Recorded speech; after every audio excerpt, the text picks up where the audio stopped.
Foi assim que Ayrton Senna ouviu falar em velocidade pela primeira vez. Um kart barulhento, com motor de picadeira de cana, virou o brinquedo preferido de Ayrton aos 4 anos de idade. Presente do pai, seu Milton. Os sonhos passaram a andar em 4 rodas. O modelo de kart ficou maior, a ambição de Ayrton Senna também. Foi aqui no kartódromo de Interlagos que a carreira de Ayrton Senna deixou de ser uma brincadeira. Os karts já chegavam a 110 km por hora. E o Ayrton veio com um estilo totalmente diferente. Ele vinha, na freada, ele colocava o carro de lado, andava muito tempo de lado e fazia a curva. De olhar, era um negócio bonito, mas para quem entendia de kart na época, tudo era um negócio que não perdia tempo. Mas o resultado não mostrava isso. O Ayrton estava ganhando as coisas de kart, ninguém fazia, ninguém guiava como o Ayrton guiava. Logo depois, em 1981, veio o desafio na Europa.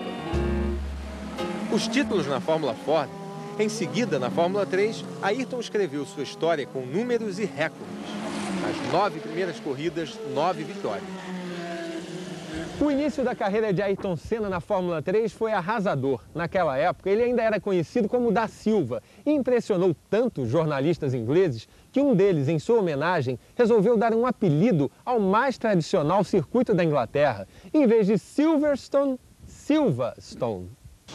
O título da Fórmula 3 chamou a atenção da Fórmula 1. Ayrton Senna foi convidado para testar a Williams em 1983. Ainda hoje, Frank Williams, dono da equipe, lembra exatamente daquele dia. Estava claro desde o início que ele tinha tudo sob controle. Controle dele mesmo e do carro. Ayrton sabia exatamente aonde queria chegar. Tinham sido 23 anos de espera por aquele instante. É hoje.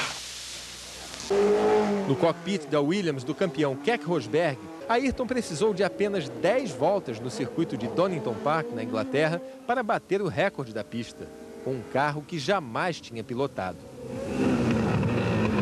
Ele também testou a McLaren, mas nas 2 propostas faltava alguma coisa. Reconhecimento daquilo que eu fiz até hoje e das perspectivas que eu tenho no futuro da Fórmula 1. A estreia na Fórmula 1 foi na pequena equipe Toleman, não tão pequena a ponto de ofuscar o enorme talento de Ayrton Senna. E aí ele consegue a ultrapassagem na freada da paddock. Vai tentando colocar... O GP de Mônaco naquele ano foi um show. Vai com muito apetite e passa por Niki Lauda. Ayrton chegou em 2º lugar e teria vencido se a prova não fosse interrompida por causa da chuva.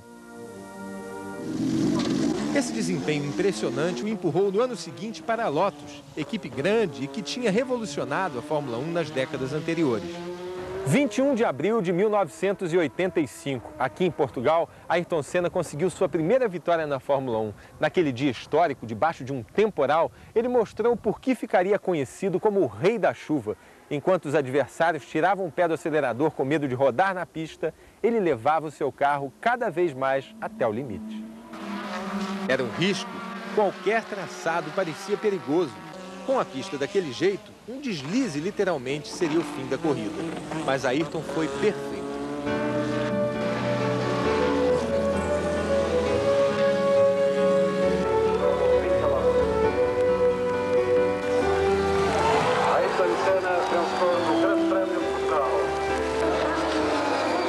O herói foi para a McLaren. Em 1988, formaram o time dos sonhos com o então bicampeão mundial Alain Prost. Uma temporada quase perfeita em que a equipe só não venceu uma prova. Mas Ayrton teve de esperar até a última corrida para comemorar o seu primeiro título na Fórmula 1. Aqui, neste grid de largada, começaria a se consagrar o mais esperado, anunciado e previsível campeão da história da Fórmula 1. Mas, como tudo na carreira de Ayrton Senna, o primeiro título só viria depois de muita luta. Por muito pouco, Senna sequer faria a primeira curva do Grande Prêmio do Japão de 88. Vamos à largada, vamos nessa, verde. Ficou Senna. O nervosismo e um pequeno problema na embreagem quase deixam Ayrton parado na largada. Mas a chuva, velha parceira, permitiu que Ayrton recuperasse terreno. ultrapassasse Prost e conquistasse o primeiro título mundial. O Brasil inteiro aguarda. Ayrton Senna ergue o punho, vibra, é a vitória. Ayrton Senna do Brasil! Campeão mundial de 1988! Ayrton Senna do Brasil! Era só o começo das grandes conquistas. Muitas vitórias fantásticas ainda viriam pela frente. A gente tem que ver para crer.